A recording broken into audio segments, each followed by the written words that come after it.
So hey everyone, welcome back to my new video. Myself Jaya, first year BHMS medical student from GHMC Gujarat.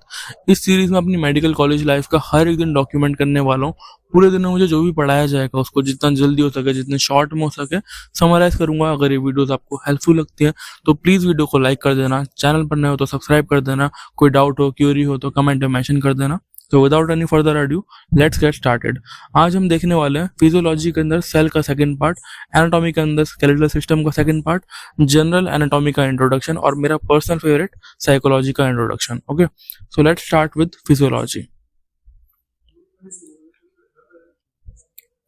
Okay, so यहाँ पर cell membrane, nucleus, chromatin, histone के बारे में बताया गया था। Cell membrane, plasma membrane, ठीक है, made up of phospholipid bilayer. तो बनता है कैसे, पहले वो देख लेते हैं। ग्लिसरॉल होता है, try hydroxy propane, 3 carbon 3 hydroxy group. इसमें अगर फैटी एसिड जुड़ जाए डिहाइड्रेशन के प्रोसेस से तो वो क्या बना लेगा, एक ग्लिसराइड। ठीक है, अगर एक जुड़ेगा तो मोनोग्लिसराइड, 2 जुड़ेंगे तो डाइग्लिसराइड, 3 जुड़ेंगे तो ट्राइग्लिसराइड। तो 3 फैटी एसिड है तो ट्राइग्लिसराइड है। इसमें से अगर एक फैटी एसिड हट जाए, फॉस्फेट ग्रुप जुड़ जाए उसकी जगह, तो क्या बनेगा, फॉस्फोलिपिड। ठीक है, इतना ही था। फॉस्फोलिपिड का स्ट्रक्चर ऐसा होता है, एक पोलर हेड और 2 चेन्स होती हैं, एक सैचुरेटेड और एक अनसैचुरेटेड।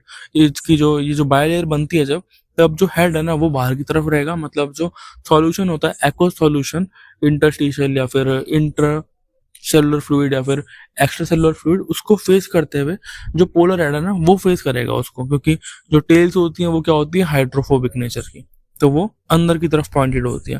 फिर फॉस्फोलिपिड है, इसका हेड रहता है पोलर और फैटी एसिड टेल होती है नॉन पोलर। ठीक है, फंक्शन क्या रहता है, form the main structure of cell membrane, provide fluidity and selective permeability, basic है।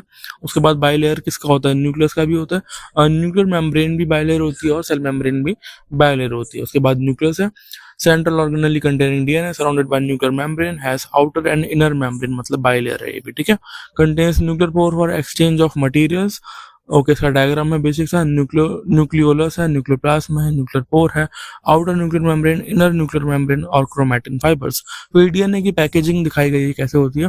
हिस्टोन पॉजिटिव है, डीएनए नेगेटिव है, तो ये दोनों आपस में अट्रैक्ट होकर क्या कर देते हैं, बेटर कॉइलिंग कर लेते हैं। ठीक है, राइबोसोम्स क्या होते हैं, आरएनए प्लस प्रोटीन। ट्रांसलेशन में बहुत इंपॉर्टेंट रोल होता है राइबोसोम्स का प्रोटीन फॉर्मेशन में। ओके, फिर क्रोमैटिन, तो यूक्रोमैटिन और हेट्रोक्रोमैटिन कैसे बनते हैं वो देख लेते हैं। तो हिस्टोन प्रोटीन के अंदर मिथाइलेशन हो जाए, अगर हिस्टोन पॉजिटिव है उसके अंदर अगर मिथाइल ग्रुप जुड़ जाए, ठीक है, तो क्या करेगा, पॉजिटिव चार्ज को और बढ़ा देगा। तो डीएनए नेगेटिव है तो बेटर बाइंडिंग होगी इन दोनों के अंदर, टाइटर क्रोमैटिन बनेगा जिसको बोलेंगे हेट्रोक्रोमैटिन। ठीक है, सेम इसका रिवर्स एसिटाइलेशन है, उसमें एसिटाइल ग्रुप जुड़ता है जो कि क्या करता है, पॉजिटिव चार्ज को कम कर देगा, जिससे कि इसकी जो बाइंडिंग है वो क्या हो जाएगी, कम हो जाएगी, मतलब इसकी बाइंडिंग की वीक हो जाएगी बाइंडिंग। ठीक है, क्या बनाएगा, euchromatin. Okay, both cell membrane and nuclear membrane are phospholipid bilayer. तो फिजियोलॉजी पूरा खत्म होता है। इसके बाद हम आते हैं जनरल एनाटॉमी के इंट्रोडक्शन में। इसमें क्या बताया गया था कि एनाटॉमी में ग्रीक वर्ड है, कटिंग अप या फिर कटिंग ओपन इसका मीनिंग है। लैटिन वर्ड क्या है, डायसेक्शन, सेम मीनिंग है इसका भी। ठीक है, study the structure of the human body या फिर ऑर्गन। अब एक चीज बताई थी कि स्ट्रक्चर में चेंज होगा तो उसके फंक्शन में भी चेंज होगा। Structural change will lead to functional change. Importance of anatomy क्या है, knowledge of normal structure helps understanding disease development, provide the base for clinical examination and treatment. ठीक है, उसके बाद सब डिवीजन ऑफ एनाटॉमी क्या होती है, ग्रॉस एनाटॉमी जो हम देख सकते हैं, मैक्रोस्कोपिक एनाटॉमी। ठीक है, study of structures visible to the naked eye include organ, muscle, bones and system. ठीक है, माइक्रोस्कोपिक सारे टर्म अपने आप में सेल्फ एक्सप्लेनेटरी हैं। ठीक है, माइक्रोस्कोपिक एनाटॉमी, हिस्टोलॉजी जो कि सेल्स हो गए, टिश्यू हो गए, उनकी स्टडी। ठीक है, study of tissues and cell using a microscope. फिर एम्ब्रियोलॉजी को डेवलपमेंटल एनाटॉमी भी बोलते हैं। तो study of development from fertilisation to the birth, मतलब जो हमने डायग्राम देखा था 12th क्लास में, क्या होता है कि जाइगोट होता है, उसमें क्लीवेज होती है, तो मोरुला बनता है, ब्लास्टुला, ये सब चीजें जितने भी फेजेस आते हैं ना, तो वो पूरा उसकी एनाटॉमी का, एनाटॉमिकल जो चेंजेस आ रहे हैं, नंबर ऑफ सेल्स बढ़ रहे हैं, ठीक है, क्या क्या फॉर्मेशन हो रही है, पहले मंथ में क्या बनता है, फिर हार्ट आता है, ऐसे ऐसे चीजें, तो उसको बोलते हैं क्या, डेवलपमेंटल एनाटॉमी। ओके, फिर क्या आता है, रेडियोग्राफिक एनाटॉमी। तो study of structures using imaging, मतलब इमेजिंग का मतलब एक्सरे हो गया, सीटी स्कैन हो गया, एमआरआई हो गया, क्या देख रहे हैं हम, इंटरनल ऑर्गन्स को ही तो देख रहे हैं, उनकी तो स्टडी कर रहे हैं यहाँ पर भी। ठीक है, फिर सरफेस एनाटॉमी। तो सरफेस एनाटॉमी के अंदर study of external landmarks. Landmark में बताया गया था बहुत पहले वाली क्लास में क्या, कि बोनी लैंडमार्क होते हैं और सॉफ्ट टिश्यू लैंडमार्क होते हैं। ठीक है, तो मतलब डिफरेंट ऑर्गन्स को लोकेट करने के लिए, बॉडी के अंदर इंटरनल स्ट्रक्चर्स को लोकेट करने के लिए लैंडमार्क्स होता है हमारी बॉडी पर। ठीक है, helps locate deeper structures in clinical examination. ठीक है, एक एक्स्ट्रा पॉइंट बताया था कि लुम्बर रीजन में L2 जो वर्टिब्रा होती है उसमें स्पाइनल कॉर्ड एंड हो जाती है, वहां पर स्पाइनल कॉर्ड एंड हो जाती है, तो उस पॉइंट को यूज करा जाता है क्या कलेक्ट करने के लिए, CSF सेरिब्रो स्पाइनल फ्लूइड। अगर उससे ऊपर करोगे आप तो क्या हो सकता है, पैरालिसिस भी हो सकता है। उसके बाद लिविंग एनाटॉमी, तो study of anatomy on a living person through inspection, palpitation, percussion and auscultation. Palpitation का मीनिंग होता है टचिंग, परक्यूशन का मतलब होता है टेपिंग, टैप करना, हाथ से उसको टैप करना। एस्कल्टेशन का मतलब होता है लिसनिंग। परक्यूशन का मतलब एक टैपिंग का मतलब एक हैमर भी आता है, परक्यूशन हैमर, तो उससे भी टैप करके देखते हैं। ठीक है, एस्कल्टेशन अपना स्टेथोस्कोप से हो गया। ओके, फिर help check normal structure and detect abnormalities. Normal structure को चेक करने के लिए यूज करते हैं, एबनॉर्मेलिटी को डिटेक्ट करने के लिए यूज करते हैं कि जो ऑर्गन्स है वो प्रॉपर शेप में है, अपना प्रॉपर साइज में है, ये सब चीजें। फिर आता है कंपैरेटिव एनाटॉमी, तो कंपेयर करता है anatomy of human with other animals, help understand evolution and functional similarities. ठीक है, तो सेल्फ एक्सप्लेनेटरी है। लास्ट में एक एक्स्ट्रा पॉइंट जाता है कि होम्योपैथी क्या होता है, क्यूरेटिव ट्रीटमेंट है, बट एलोपैथी के अंदर पैलिएटिव है, मतलब सप्रेस कर देगा सिम्टम्स को। एग्जाम्पल जाता है सिट्राजिन का। जनरल एनाटॉमी यहाँ पर खत्म होता है आज के लिए। उसके बाद हम आते हैं एनाटॉमी के अंदर स्केलेटल सिस्टम का पार्ट 2। स्केलेटल के अंदर एंडोस्केलेटन और एक्सोस्केलेटन दोनों जुड़े होते हैं, किससे, गर्डल से कनेक्शन होता है। गर्डल ऊपर शोल्डर का पेक्टोरल, पेल्विक होता है नीचे हिप जॉइंट का। ठीक है, फिर एंडोस्केलेटल के अंदर एक्सिल आता है। एक्सिल के अंदर स्कल, मैंडिबल जो लोअर जो होता है मूवेबल होता है, किससे जुड़ा होता है, टेम्पोरो मैंडिबुलर जॉइंट से। फिर थोरैसिक केज होता है, वर्टिब्रल कॉलम होता है। ठीक है, अब एक एक करके डिटेल में पढ़ते हैं इसको। अपेंडिकुलर के अंदर अपर लिम्ब और लोअर लिम्ब। ठीक है, ओके, सो स्कल के अंदर सूचर जॉइंट्स होते हैं, मतलब स्कल की जो बोन्स हैं वो आपस में जुड़ी होती हैं सूचर से, यानी कि फाइब्रस जॉइंट यानी कि नॉन मूवेबल जॉइंट। तो frontal bone 1, occipital bone 1, parietal bone 2, temporal bone 2। Hide bone school का पार्ट नहीं होती, बट उसी रीजन में होती है, तो ये मतलब एक कंप्लीटली इंडिपेंडेंट बोन होती है, किसी भी दूसरी बोन से जुड़ी हुई नहीं होती। ठीक है, फिर फेशियल बोन्स होती है। फेशियल बोन टोटल 14 होती है, और बाकी टोटल स्कल में 22 बोन्स होती हैं, और क्रेनियल के अंदर 8 होती हैं। ठीक है, इनको अगर आप जोड़ेगे तो 6 बन रहा है। हाँ, एक एक इथमॉइड और एक स्फीनॉइड बोन्स भी होती है। ठीक है, क्रेनियल के अंदर ही। ओके, फेशियल बोन्स होती हैं 14। ठीक है, फिर brain is inside bony cavity, cranial cavity बोलते हैं जिसको। ओके, तो फिर अपर बॉडी को बोलते हैं ट्रंक, जो कि डिवाइडेड है इनटू 2 पार्ट्स बाय डायफ्राम, जो कि मसल होता है एक्चुअली में, मैंने गलती से कार्टिलेज बोल दिया था। ठीक है, तो डायफ्राम डिवाइड करता है 2 पार्ट में। किस पार्ट में, थोरैसिक कैविटी और एब्डोमिनल कैविटी। तो थोरैसिक कैविटी में आपके लंग्स वगैरह आ गए, एब्डोमिनल कैविटीज में आपके क्या आ गए, डाइजेस्टिव ऑर्गन्स और आपके जो एक्सक्रीटरी ऑर्गन्स है वो सब चीजें। ठीक है, पेल्विक रीजन में होता है पेल्विक कैविटी। ठीक है, मसल के अंदर क्या डिस्ट्रीब्यूशन है, स्केलेटल मसल हमारी बॉडी में 80%, स्मूथ मसल 18%, कार्डियक मसल 2%। ठीक है, कैविटीज कौन कौन सी इंपॉर्टेंट है, cranial, thoracic, oral, nasal, abdominal और यूटेराइन कैविटी। ठीक है, और भी होती है बट ओके। वर्टिब्रल कॉलम में क्या होता है, 33 बोन्स होते हैं टोटल विदाउट फ्यूज। अगर आप फ्यूज नहीं मानोगे उनको तो 33 है, अगर फ्यूज मानोगे तो 26 है। ठीक है, सर्वाइकल होती है नेक वर्टिब्रे 7, C7। फर्स्ट वर्टिब्रे का नाम होता है एटलस, इसके बाद वाली को एक्सिस बोलते हैं। ठीक है, फिर थोरैसिक वर्टिब्रे T12 और लंबर वर्टिब्रे T5 L5 होती है, 5 वर्टिब्रे लंबर में, थोरैसिक में 12। फिर सैक्रल वर्टिब्रे 5 होती है, मतलब 5 बोन्स होती है, फ्यूज होकर बनती है 1 बोन। ठीक है, कॉर्टेक्स में भी सेम है, 4 बोन्स है, आपस में क्या होती है, फ्यूज होकर बनती है 1 बोन। ठीक है, फिर सैक्रल और कॉर्टेक्स दोनों आपस में जुड़ी होती हैं, किससे, सैक्रोकॉकिजियल जॉइंट से। ठीक है, फिर एक्स्ट्रा पॉइंट था, क्रेनियल नर्व्स कितने होते हैं, 12 पेयर, और स्पाइनल नर्व्स होते हैं 13 पेयर। ठीक है, बिटवीन 2 वर्टिब्रल कॉलम क्या होता है, इंटरवर्टिब्रल डिस्क होती है, जो कि क्या होता है, फाइब्रस कार्टिलेज का बना होता है। ओके, फिर कार्टिलेज के 3 टाइप है, हाइलिन कार्टिलेज, इलास्टिक कार्टिलेज और फाइब्रस कार्टिलेज। ठीक है, ओके, तो इसके बाद आता है थोरैसिक केज, यानी कि ओसियो कार्टिलेजिनस स्ट्रक्चर होता है, मतलब इसके अंदर बोन भी है और कार्टिलेज भी है। तो इसके क्या क्या कंपोनेंट है, स्टर्नम होता है एक, एंटीरियर मीडियन आगे की साइड में, रिब्स होते हैं 12 पेयर्स यानी कि टोटल 24। वर्टिब्रे कितने होते हैं, 12।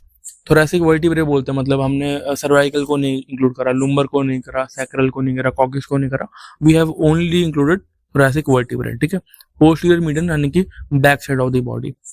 फिर कोस्टल कार्टिलेज 12 पेयर्स यानी कि हर एक रिब के लिए एक कार्टिलेज स्ट्रक्चर। फिर junction between the ribs and costal cartilage is known as the costochondral joint. Okay, फिर अपेंडिकुलर के अंदर क्या आता है, अपर लिम एंड लोअर लिम। अपर लिम के अंदर क्या है, शोल्डर रीजन, तो शोल्डर के अंदर पेक्टोरल रीजन जो फ्रंट ऑफ चेस्ट है, scapular region back of chest जो फ्लैट ट्रायंगुलर बोन होती है back of chest, axillary region जो आर्मपिट का रीजन होता है, ठीक है। फिर आर्म के अंदर जो बोन है वो है ह्यूमरस, मतलब शोल्डर से लेकर एल्बो तक की जो पार्ट होता है वो है आर्म, उसके अंदर बोन है ह्यूमरस। फिर एल्बो से लेकर रिस्ट तक का जो पार्ट है वो होता है फोर आर्म, उसके अंदर बोन है रेडियस और अल्ना। रेडियस होती है लेटरल, अल्ना होती है मीडियन, ठीक है। जो आउटर साइड है उसको बोलते हैं लेटरल, मतलब रेडियस जो है वो आउटर साइड में है और अल्ना जो है वो इनर साइड में है, ठीक है। फिर हैंड है, मतलब रिस्ट वाले पार्ट के आगे का जो पार्ट है वो हैंड है, उसके अंदर कार्पल बोन्स होती हैं 8, जिनके अंदर कौन सा जॉइंट होता है, ग्लाइडिंग जॉइंट, ठीक है। 8 बोन्स है, कैसे डिस्ट्रीब्यूट है, 2 रोज में 4-4 की 2 रोज हैं, ठीक है। तो इसमें से एक रो होती है प्रॉक्सिमल और एक रो होती है डिस्टल, मतलब away and near to heart. Okay, कुछ टर्मिनोलॉजी है, मतलब कॉस्टो रिलेटेड टू रिब्स होता है, कॉन्ड्रो रिलेटेड टू कार्टिलेज। उसके बाद हैंड है, हैंड के 2 साइड होते हैं, पाल्मर और डॉर्सल। फिर कार्पल्स होती हैं 8, मेटाकार्पल्स होती हैं 5। कार्पल मतलब वो अपना जो रिस्ट को बना रही है जो कार्पल्स, उसके बाद मेटाकार्पल्स 5, ठीक है। फैलेंजेस होती हैं डिजिट्स, यानी कि 14 होती हैं ये। प्रॉक्सिमल होती है, मिडल, डिस्टल, मतलब हर एक फिंगर के अंदर प्रॉक्सिमल, मिडल और डिस्टल। डिस्टल मतलब जो एंड वाला जो टिप है, फिंगर टिप है ना, वो डिस्टल हो गया, ठीक है। उसके बाद थंब के अंदर 2 होती है, तो वो प्रॉक्सिमल और डिस्टल है, मिडल नहीं रहेगा। जॉइंट के अंदर इंटरफैलेंजियल जॉइंट होता है। हर फैलेंजिस के अंदर क्या जॉइंट है, 2 फैलेंजिस के बीच में कौन सा जॉइंट है, इंटरफैलेंजियल जॉइंट, ठीक है। ओके, और 2 जॉइंट होते हैं, एक प्रॉक्सिमल और एक डिस्टल, जो दूर वाला है वो है डिस्टल, ठीक है। थंब के अंदर इंटरफैलेंजियल जॉइंट है, बस एक ही। उसके बाद मेटाकार्पो फैलेंजियल जॉइंट, एमपी जॉइंट बोलते हैं इसको, मतलब मेटाकार्पल और फैलेंजिस के बीच में जो जॉइंट है उसको क्या बोलते हैं, मेटाकार्पो फैलेंजियल जॉइंट।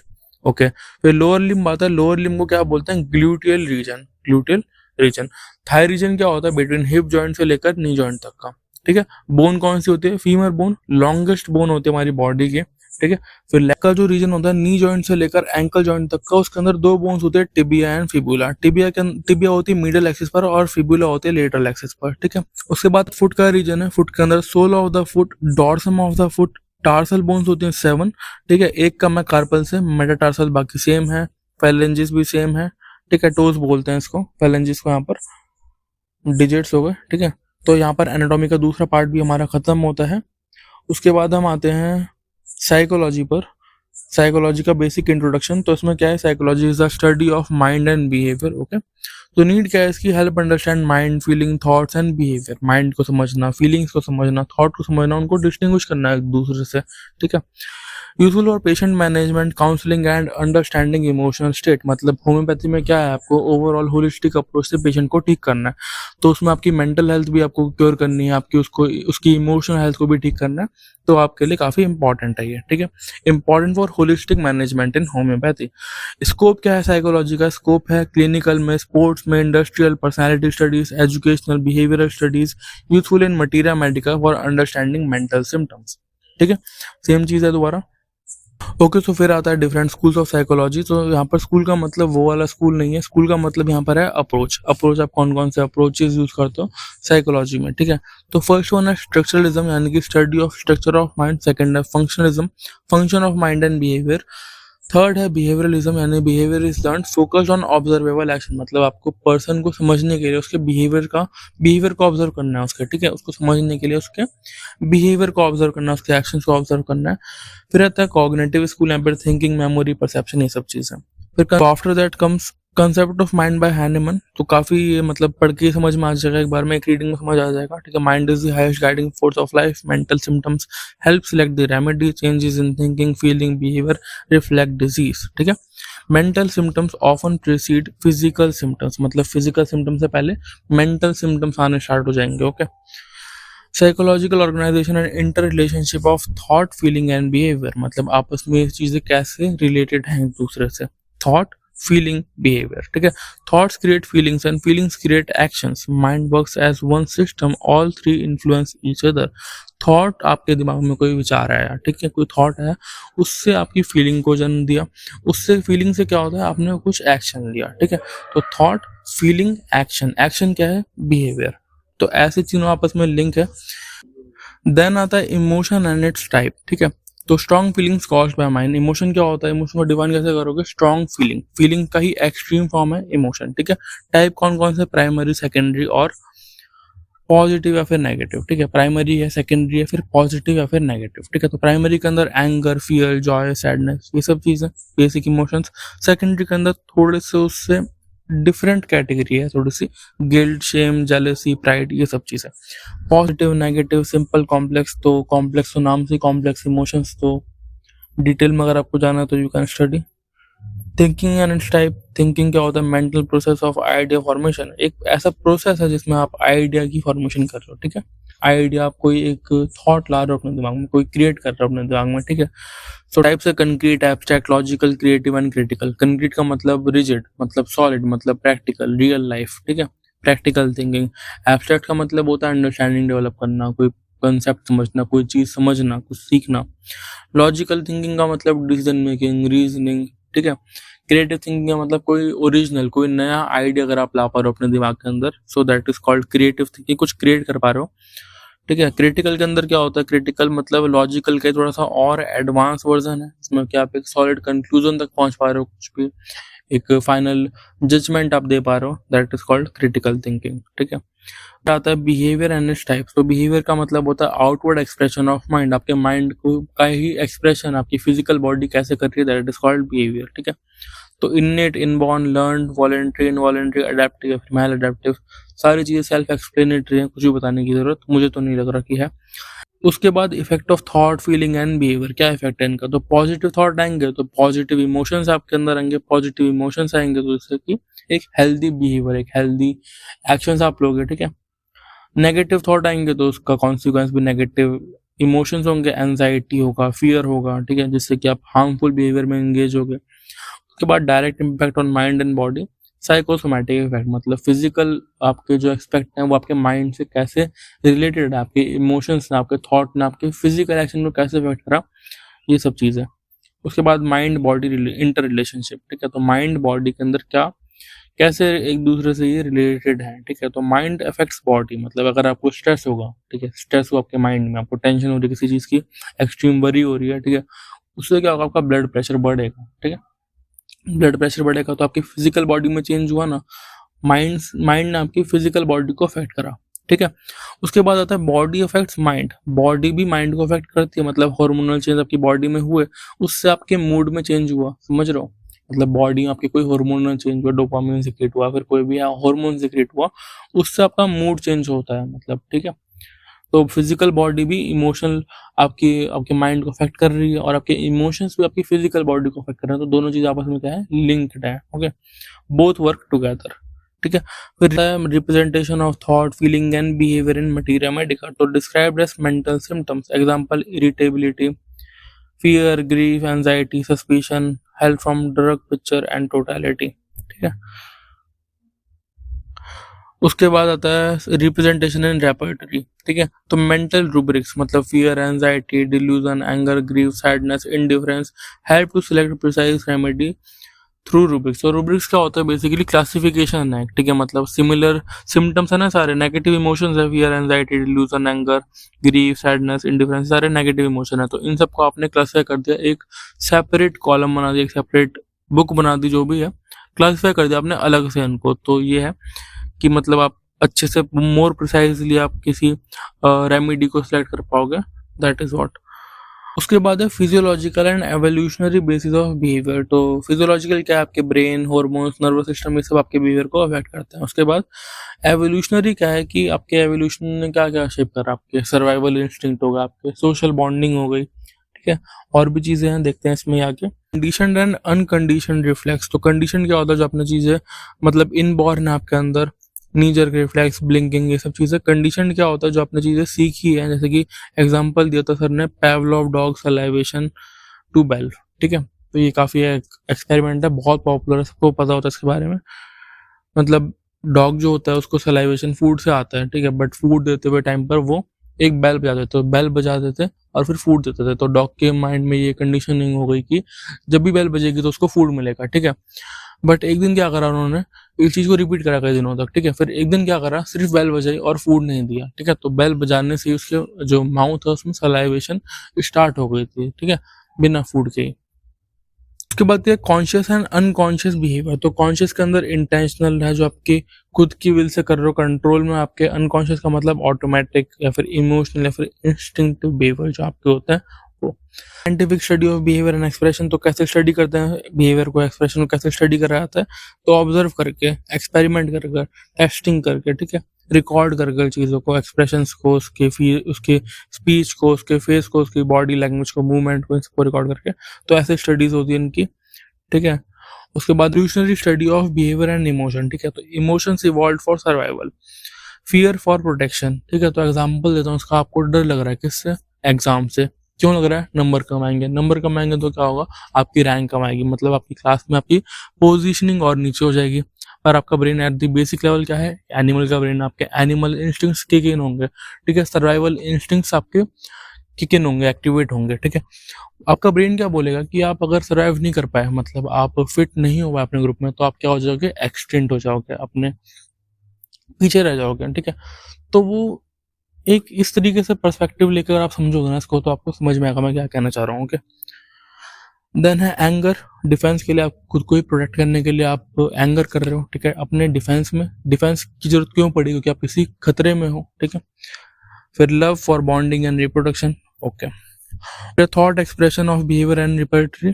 तो क्या होता है इसमें, थॉट मेंटल रूब्रिक्स, वही है कि मतलब क्लासिफिकेशन करने में बता दिया पहले मैंने कि अलग अलग तरीके के थॉट्स को आपने क्लासिफाई कर दिया फॉर बेटर अंडरस्टैंडिंग। फिर है टाइप मोटिवेशन, इंट्रिंसिक। इंट्रिंसिक मतलब इंटरनल इंटरेस्ट, जैसे कि मेरा इंटरेस्ट क्या है, मेरा इंटरेस्ट है मेरे को करनी आगे साइकियाट्री, तो इसलिए मेरे को होम्योपैथी में इंटरेस्ट है, तो मैं अपने इंटरेस्ट से ये चीज़ कर रहा हूँ, वीडियो बना रहा हूँ, अपने इंटरेस्ट से बना रहा हूँ, किसी ने बोला नहीं है मेरे को बनाने के लिए, ठीक है। अपने इंटरेस्ट से सेल्फ मोटिवेशन जो होती है वो, ठीक है। पढ़ाई भी करना तो खुद से कर रहा हूँ, अपने इंटरेस्ट से कर रहा हूँ, दैट इज। उसके बाद क्या है, एक्सट्रिंसिक, मतलब आप किसी रिवॉर्ड के लालच में कर रहे हो या फिर किसी पनिशमेंट के डर से कर रहे हो, ठीक है। बायोलॉजिकल, वही आपके सर्वाइवल इंस्टिंक्ट की, मतलब भूख है, प्रयास है, इसलिए आप ये सब चीज़ें कर रहे हो, मतलब समझ रहे हो ना क्या कह रहा हूँ मैं। उसके बाद सोशल अप्रूवल स्टेटस, ठीक है। आपको सोसाइटी में अपना स्टेटस चाहिए, कि अपना एक अप्रूवल चाहिए लोगों से कि भाई मैं भी हूँ कुछ, तो वो चीज़ें, मतलब आपका अगेन आप सोशल एनिमल्स हो, ठीक है, बायोलॉजिकल बींग्स हो, ठीक है। उसके बाद क्या है, multi dimensional phase of behaviour. Multi dimensional phase of behaviour, ठीक है। एक डायमेंशन नहीं है बिहेवियर, मल्टीपल डायमेंशन है। तो behaviour influenced by mind, body, environment, culture, past experiences. ये बहुत कॉमन सी बात है, बहुत जेनरिक बात है कि मतलब बिहेवियर जो है इंसान का, वो उसका माइंड है, उसकी फिजिकल बॉडी कैसी है, उसका एनवायरनमेंट कैसा है, उसका कल्चर कैसा है, उसका एक्सपीरियंसेस क्या क्या हुए, बहुत सारे फैक्टर डिपेंड करते हैं यार, कि मतलब एक इंसान का बिहेवियर कैसा होगा, ठीक है। इसीलिए हर किसी का बिहेवियर कम्प्लीटली डिफरेंट होता है। बहुत सारे लोगों का बिहेवियर काफ़ी अलग होता है, किसी का अलग होता है, ठीक है। तो उसके पीछे बहुत सारे फैक्टर्स हैं, वो जो कि डिपेंड कर रहे हैं उस चीज़ पर, कि मतलब वो कैसे एक्ट कर रहा है, मतलब जो भी चीज़ है। Learning and its role in adaptation। तो learning help adapt bye improving skill, changing behaviour, coping with new situation. मतलब वही, आप जितना अच्छे से आप अपने आप को अडेप्ट कर पा रहे हो, आपका बिहेवियर उतना ही चेंज होगा, ठीक है। Growth and development of mind infancy to old age, ठीक है। तो इन्फेंसी के अंदर क्या है, सेंसरी लर्निंग। सेंसरी लर्निंग मतलब आपके जो छोटे बच्चे होते हैं ना, वो पहले वो बैठेंगे, बैठना सीखेंगे, थोड़ा बहुत रेंगेंगे, चलना सीखेंगे, घुटनों के बल चलेंगे, तो वो सब चीज़ें सेंसरी लर्निंग। किसी दीवार को पकड़कर थोड़ा बहुत खड़ा हो जाना सीखना, ये सब चीज़ें।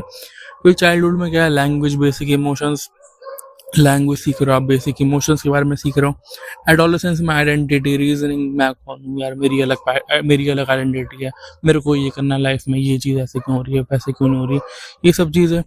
अडल्टहुड में क्या होता है, मैच्योरिटी आ गई आपके अंदर, स्टेबल होगा थोड़े से, यार हाँ ठीक है भाई, लाइफ ऐसी होती है, अलग होती है हर किसी की, ठीक है। उसके बाद ओल्ड एज में आपको विजडम आ गई, मेमोरी डिक्लाइन हो रही है आपकी, बट मेमोरी डिक्लाइन हो रही है, याददाश्त कमजोर हो रही है, पर आपके पास ज्ञान है, विजडम आपके पास हो क्या।